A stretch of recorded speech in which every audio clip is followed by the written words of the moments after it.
Түзөөдө Лондон, BBC, саламатсыздарбы. Эл аралык жана спорт жаңылыктары менен тааныштырып, Кубат Касымбеков. Афган өкмөтү талиптердин лидери Молда Омардын өлгөнү тууралуу маалыматты иликтеп баштаганын билдирди. Иран менен Батыштын мамилесиндеги жаңы барактын ачылышы. Биз өзөктүк келишимден кийинки Тегерандагы өзгөрүүлөрдү баяндайбыз. Ошондой эле көрүүчүлөрдү да баш каарманга айланткан Сенегалдагы өзгөчө театр тууралуу айтып беребиз.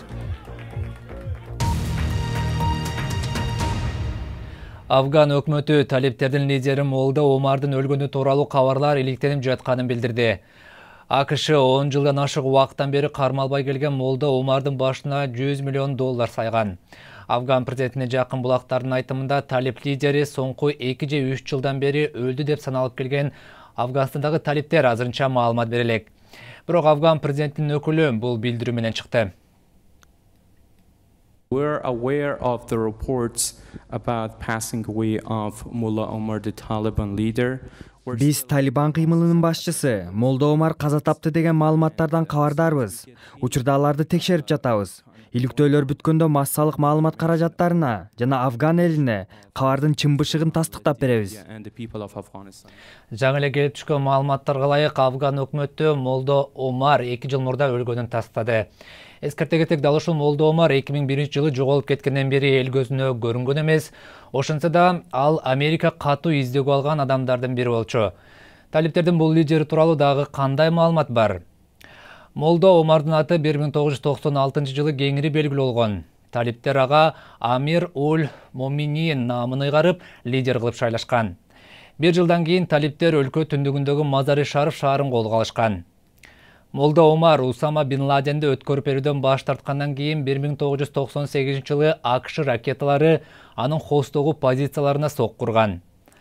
Ошол эле жылы Молда Омардын талиптери Чеченстандын эгемендигин тааныган алгачкы өкмөт болуп калган.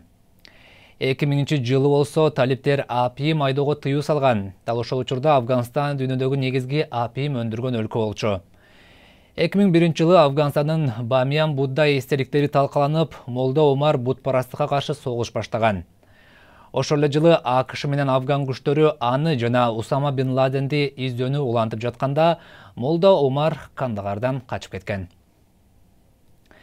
Эми Иранга келсек, Евробиримдиктин тышкы иштер министри Федерика Могерини Тегерандын өзөктүк программасы боюнча келишим кандай иштеп жатканын көрүү үчүн Иранга барды.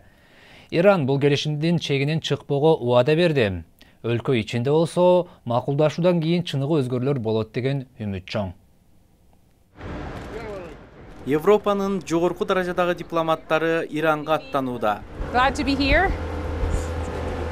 Келгениме кубанып турам деп айтканы менен татаал сүйлөшүүлөр алдыда экени бышык. Тегеран шаарында Ирандагы революцияны даңазалаган эстеликтер көзгө урунат. Башкаланын символу деп айтылган бул эстеликтин аты революциядан кийин эркиндик деп өзгөртүлгөн. Европа биримдигинин тышкы иштер жана коопсуздук боюнча жогорку өкүлү Федерика Могерини Ирандын тышкы иштер министри Джавад Зариф менен бир нече саатка созулган сүйлөшүүлөрдү өткөрдү. Эки тарап Ирандын өзөктүк программасы боюнча жаңы келишимди талкууга алышты. Жаңы келишимге жетиштик. Эми аны аткарып, тарых жазалы. Иран убада берсе, аны сөзсүз аткарат. Келишим расмий бекилгенде, менимче ал аткарылат. Европада жана жакынкы чыгышта келишимге каршы чыккандар дали арбын. Бирок Ирандын тургундары бул өнүгүү алардын турмушун оңдойт деген пикирде. Тышкы иштер министрлери жолугуп жатканына кубанып турам. Буга чейин чет өлкөлүктөр жана өзүбүз да Иранды терс көз караш менен карап келгенбиз. Азыр чыныгы Иранды көрүп жатабыз. Учурда апта сайын Иранга жогорку даражадагы дипломаттар келүүдө. Алардын көбү тарыхый учурдан пайдаланып, Иран менен бузулган мамилесин оңдоп, экономикалык кызыкчылыктарын коргоону көздөйт. Бирок анын баарын ишке ашырыш үчүн келишим да аткарылышы абзел. Сиз түзөөдө BBC-ни көрүп жатасыз, эми башка кабарларга токтосок. Amnesty International укук коргоо уюму өткөн жылы Газадагы чатакта Израилдин согуш кылмыштарын жасаганын көрсөткөн анык далилдер бар экенин билдирди.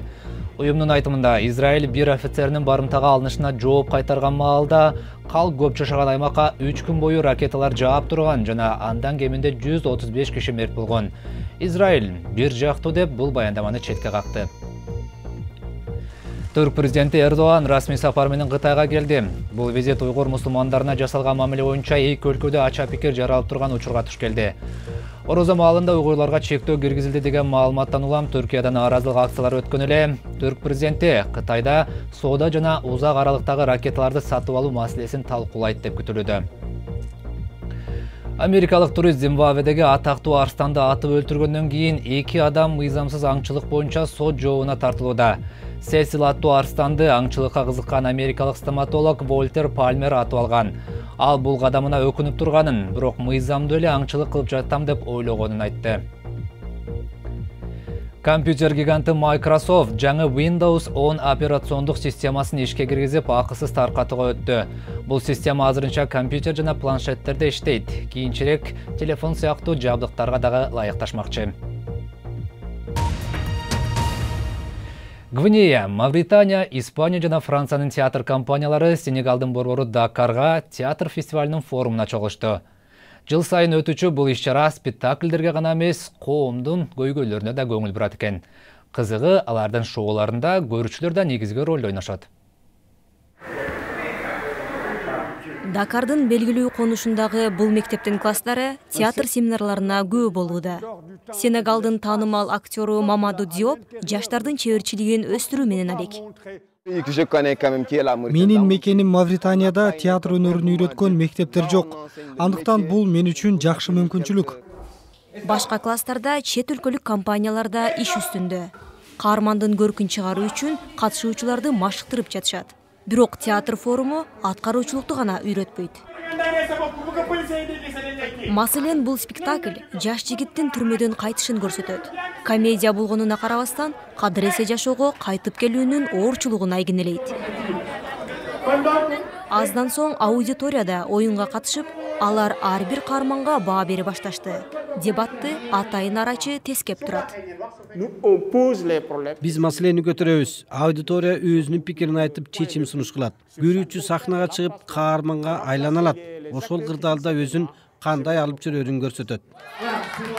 Театр форуму сөз эркиндиги менен коомдук талкууларды жайылтуунун жаңы ыкмасы.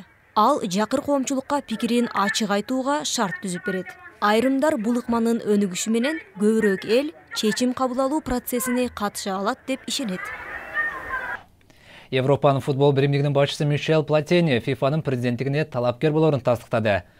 Франция жана Ювентустун мурдагы оюнчусу 60 жаштагы Платини 4 конфедерациянын колдоосун сезгенден кийин бул кадамга барганын айтты. Шайлоо 26 февралда өтөт. Мексика алтын кубокко ээ болгондон 2 күн өтпөй кабарчыга кол көтөрдү деген дооматтан улам тренер Мигель Херрера кызматтан алынды. 47 жаштагы тренер Мексиканы былтыркы дүйнөлүк чемпионатка жетектеп барган.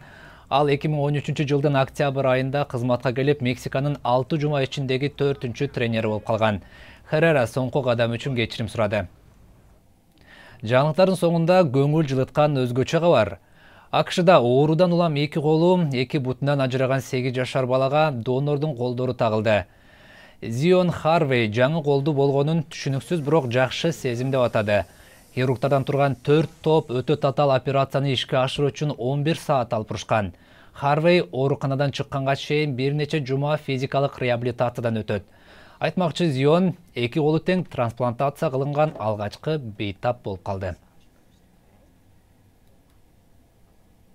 Биздин дал ушундай жана башка жаңылыктарыбызды сайтыбыздан таба ала турганыңызды эскертебиз. Маселен, азыр bbc-kыргыз.com сайтыбыздан Украина француз актеру Депардьени эмне үчүн өлкөгө киргизбөөнү чечкенин окуй аласыз. Соңку жаңылыктар менен тааныштырган Кубат Касымбеков, аман туруңуздар.